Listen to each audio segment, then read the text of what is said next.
Welcome to JonGetsGames. This is my end of February 2016 variety vlog. As you can see on the left, there are several different things I'm going to be covering, so feel free to jump ahead to the part that most interests you or stick around for the whole thing.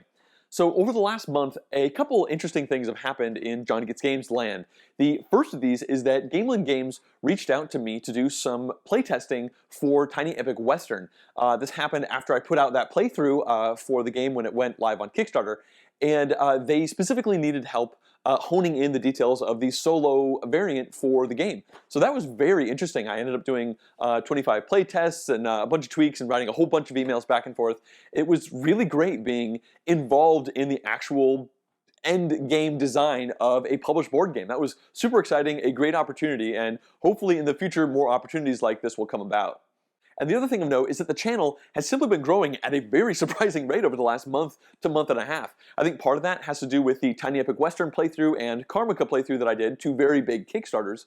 But it's just really cool. Like, I'm used to the graphs all being relatively flat and consistent, but man, suddenly about 40 or so days ago, it just took a turn up and it kept going up and up and up and up. It's by far the best month of the entire life of the channel. In fact, at one point, I looked at it and over a 30-day span, the last 30 days, I had received 20% of the overall views I'd ever received on my channel in those 30 days, which is pretty incredible because I've been doing this for almost 2 years. So it's been very bolstering. It's great to see that kind of increase in engagement and subscribers and viewers and comments and all that kind of stuff. So I'm very excited with how things are going, and I don't know, I hope it continues.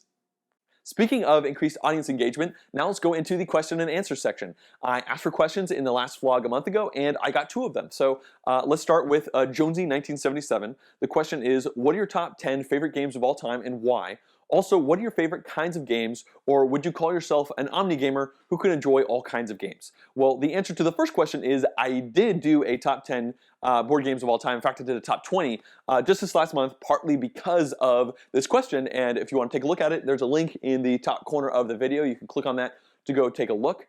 Answering the second question, I think I am kind of an omni-gamer. There are some things that I really dislike in general, like a game where you have to lie or argue a lot, like The Resistance and Werewolf and all those kind of games. In general, I'm predisposed to actively dislike those games.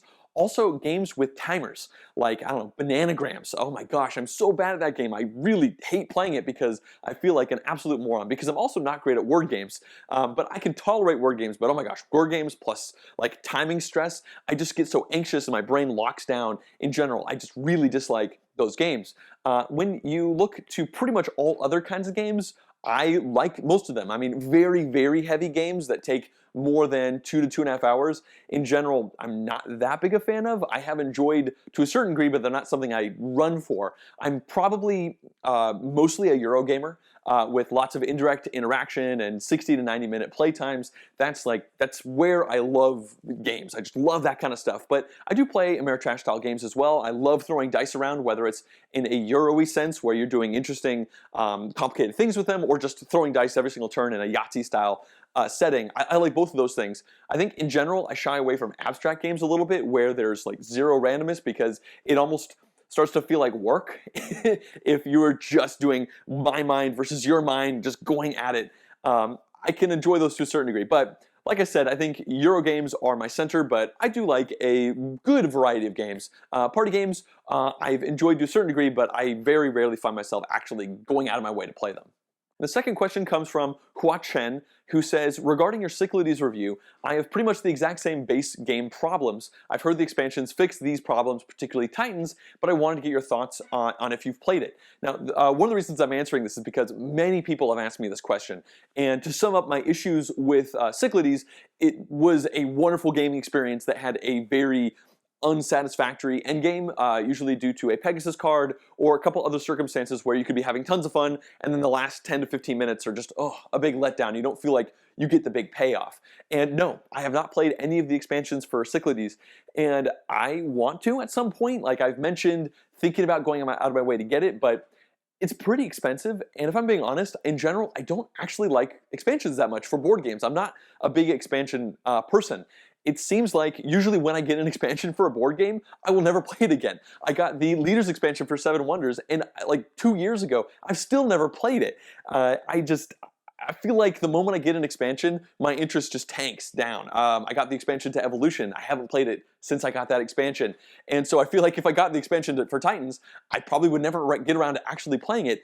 And I know that people are very curious about my opinions if it changes from one thing to another. And the other thing is that I loved Cyclades like 4 years ago, and I still have a soft spot in my heart for it, but I don't do dudes on a map kind of board games that much anymore. I found myself shifting much more towards Euro style things, so I was not terribly interested in going out of my way to get it and to play it. At some point, I do hope that I have the opportunity to, so that I can see how it plays differently, and hopefully if I love it in that setting, I can still go out of my way to grab the game, but yeah, unfortunately, I've not actually played that expansion yet. It's kind of a more general thing that I just don't do expansions for the most part.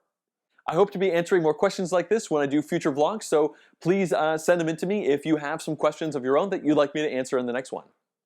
Alright, now it's time to talk about a game that's getting me really excited right now, and I am a bit behind the times here. I'm going to talk about Scythe, and this game was huge last year. It had a humongous Kickstarter. People have been hyped like this one for a very long time, and if I'm being honest, when it first came out and I started seeing the art, I thought the art looked great, and then I heard that it was an area majority game, and in general, I'm not a huge fan of area majority style dudes on a map games, and I didn't give it that much attention. And I kind of moved on. But recently, I was given the opportunity to do a live play of this on Tabletopia with several of my board game media content creator friends, like Paul Grogan from Gaming Rules, Efka and Elaine from No Pun Included, and John Perkins from Actual Law. And we did it live on the stream, and so we get to play there, and I really like the game. I'm very excited to actually play the entire game, because unfortunately we had some technical difficulties. It's got some really cool stuff going on here. Specifically, the things that surprised me about the play of it and that have me excited are the simple turn structure. You have 4 different actions you can do total, and you can never do the turn you did last turn. So every single turn, you have 3 different things you can do, and the actions are move, or increase your military power, or do some trading to get resources you don't control, and to produce resources on the hexes that you're currently on. And that's pretty much it. There are secondary actions that you could do sometimes, like building a building, building a mech, and upgrading your player board, but for the most part, it's a very simple game. It's just like move, and then produce, and then make something, and then move, and then produce. And also the movement is quite slow, which I really like. In general, you can only move 1, and then if you upgrade it, 2 spots with a given unit on the board, so you're less likely to get blitzed by somebody suddenly and lose a lot of your stuff in a territory control setting. I also like that the game kind of encourages and discourages combat. On the one part, you lose popularity if you chase away the workers of your opponents. And the workers just create goods for you. And popularity is very important. It changes your endgame victory point modifiers, and it also is something that you can spend to get good stuff. So if you don't have enough popularity, you can't get that really good stuff. On the flip side, you do have the option of doing combat, but when you do it, you have to do a blind bid of resources, and it can be quite costly. So it doesn't mean that you're going to be doing combat over and over again. It seems like you're going to do it somewhat sparingly, and the threat of combat is going to be a bigger deal than actually fighting each other. And on top of all this, there are 2 layers of asymmetry to every single player. There are a bunch of different factions that have their own special ability, and their mechs have special abilities as well, like with how they can move and that kind of thing on the board.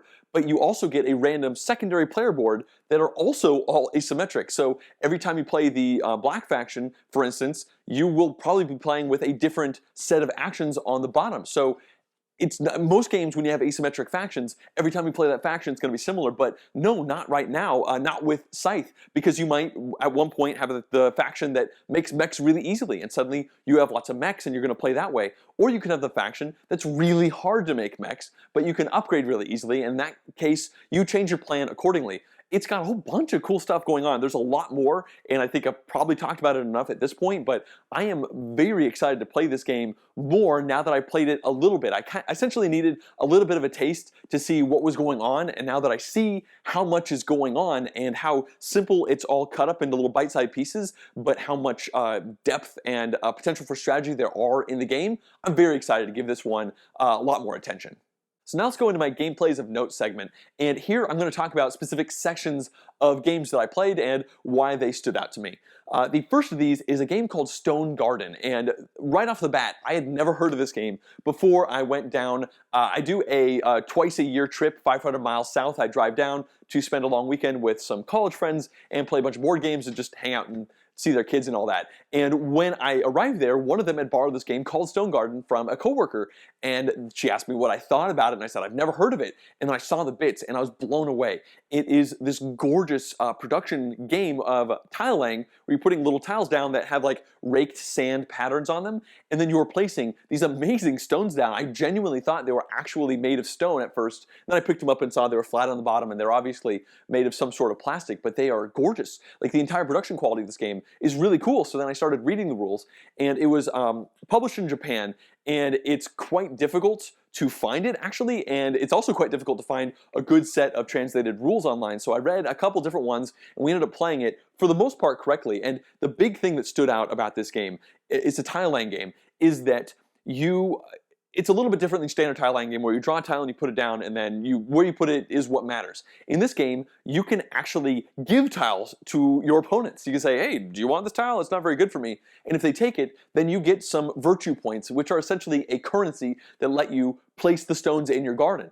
And if you never give tiles away, you're probably not going to ever get enough virtue to place as many stones in your garden as you'd like. So it has this interesting cooperative nature where you might say, well, who wants this tile? And a couple of people say they do, and then you decide who you're going to give it to, and then you have a win-win situation. The flip side is, if you say, I don't want to give this tile to anyone, I want to put it down in my area, somebody could say, you know what? I'm going to steal that tile from you, and it's going to cost them virtue. And again, you need virtue to get those stones, and that's where most of the victory points comes from, is placing those stones in your garden and where you specifically put them. So you lose that tile, but you gain a bonus of a consolation prize of virtue, so that kind of helps, and they lose virtue in the exchange. There are several other things going on here, but I was really impressed with the game. The overall idea of being able to give tiles or steal tiles, but the penalty for having a tile stolen for you is not that bad, because getting a bunch of virtue is really good. It can be kind of frustrating. You're like, I just need 2 more virtue to put this massive stone down, and it's going to give me lots of points. At the end of the game, I had this gorgeous little stone garden in front of me. I felt great about it, and I ended up winning with that stone garden. It seemed like the person who has the better looking stone garden is probably going to win, which is a cool thematic tie-in. And I've talked about this one a little bit too much. It's just a very interesting game that I'd never heard of, and I wanted to let you know about it. Next up, we have Mombasa. I was super excited about this game in the last vlog, and I finally got my copy, and I've played it once with other people, and then I played it a second time as a solo 3-player game, and then recorded a full playthrough of it that you can actually see on my channel. So talking about that game with my opponents, it was an interesting experience. I enjoyed it overall, but I was a little surprised at how heavy it was. I was told it was kind of a heavy game, but man, this is a seriously thinky game. You're not going to be joking around too much with your friends while you're playing it. Everybody kind of spent most of the game staring at their area and staring at the board and looking back and forth, trying to figure out how they can get to where they want to go, because there are so many interlocking moving pieces. I ended up coming in third. I ended up losing the game, and realistically, it was my fault. This game is about kind of getting influence in 4 different companies, and I went out on my own too much. I went crazy influencing one company, and the other 2 players didn't care about that company because they were ignoring it. They were doing other ones, so that company got beaten back, and I didn't get very many points for it. Realistically, I think you need to do some piggybacking with what the other people are doing, and I didn't do that. I was gunning for a special ability. It didn't really pan out for me. So I enjoyed the game even though I came in last, and I'm looking forward to playing it again. It was a bit long at 3 players. It was like 3 hours and 15 minutes, but none of us have played it before, so I am interested to try a 4-player game where things will be a lot more clustered, but I think before that, I want to try a 2-player game, maybe with one of those people I will play with 4 players to keep the downtime and the general length of the game low. And next up is Qwinto, which is a very different experience than the Mombasa gameplay.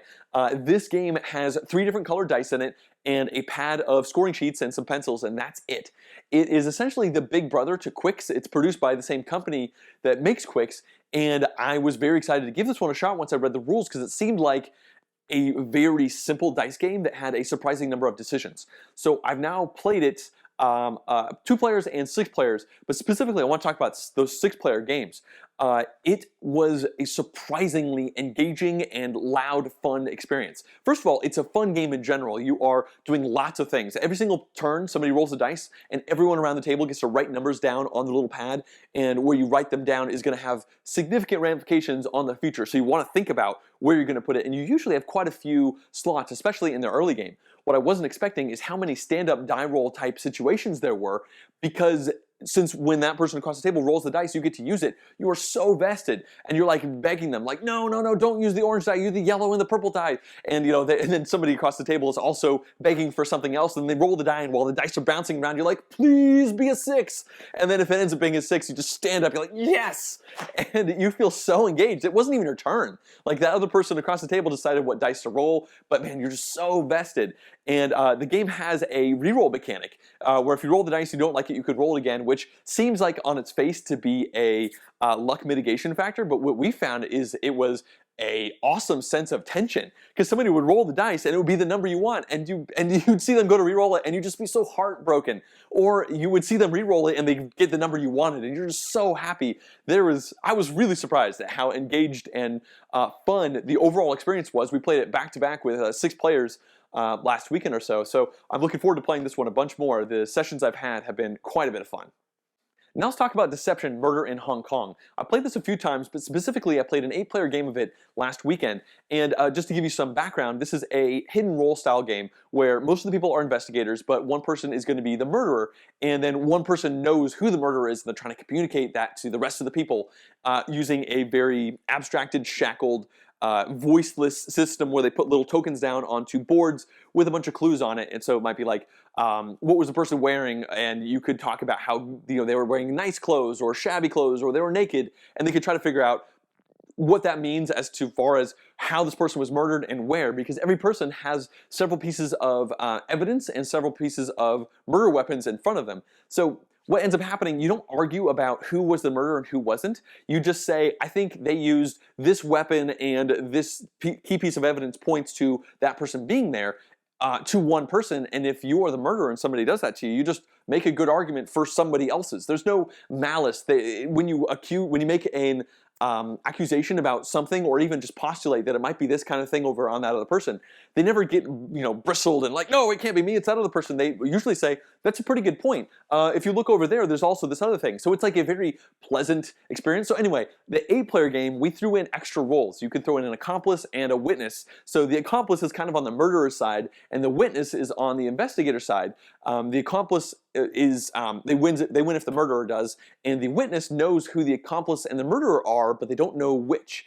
And at the end of the game, if the murderer is found and they can say who the witness is, then they still win. So the witness needs to try and guide people towards one of the 2 people that they know is the murderer without being too obvious about it. And I was a little worried about this, adding in all these extra roles and everything, but it ended up being a really good play of the game. We won on the last guess of the game. I thought for sure we were going to lose because there's so many pieces of evidence out there.